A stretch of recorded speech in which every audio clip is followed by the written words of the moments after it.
और 10 मिनट के अंदर वो बिल्डिंग तबाह होने वाली है। ख्वातीनो हजरात, अगर आप अपनी ज़िंदगी में कामयाब होना चाहते हैं तो अपने वाई को तलाश करें, अपने क्यों को तलाश करें कि आप जो भी कर रहे हैं या करना चाहते हैं तो क्यों करना चाहते हैं। आपका वाई, आपका क्यों पावरफुल होना चाहिए। आपके पास एक ठोस और मजबूत वजह होनी चाहिए। कामयाबी की प्यास आपके अंदर तभी जागेगी जब आपके पास एक स्ट्रांग वाई होगा, मजबूत क्यों होगा।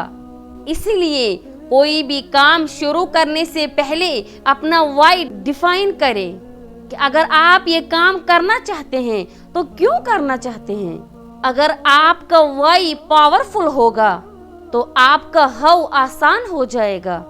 इसलिए हाउ की फिक्र ना करें कि कैसे करना है, बल्कि सबसे पहले वाई की फिक्र करें कि क्यों करना है।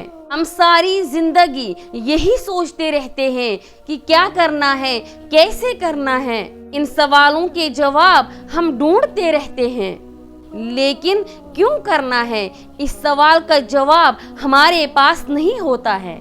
अगर जमीन पर लकड़ी का 2 फुट चौड़ा फटा पड़ा हो और मैं आपसे कहूं कि इस पर चलो, तो क्या आप चल पाएंगे?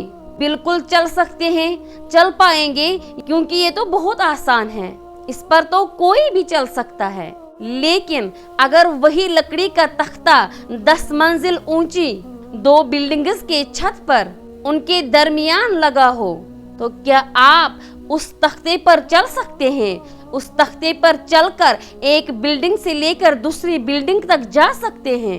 अगर मैं आपको कहूंगी कि आप इस पर जाएं, तो क्या आप जा सकते हैं? तख्ता तो वही है, उतना ही चौड़ा है और उतना ही लंबा है, लेकिन अब वो 10 मंजिल की ऊंचाई पर पड़ा है, तो आप नहीं जाएंगे। मैं क्यों जाऊं भाई, मैं कोई पागल हूँ? आप नहीं मानेंगे, आप बोलेंगे मैं गिर भी सकता हूँ।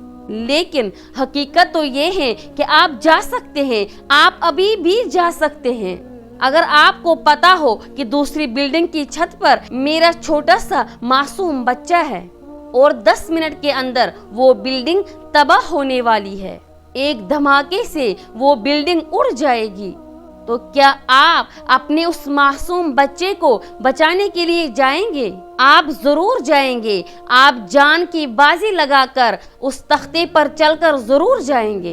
क्यों?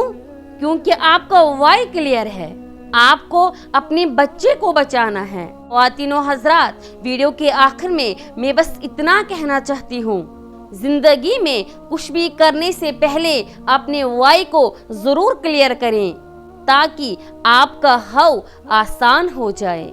मिलते हैं दोबारा एक और नए मौजू के साथ, तब तक के लिए अल्लाह हाफिज।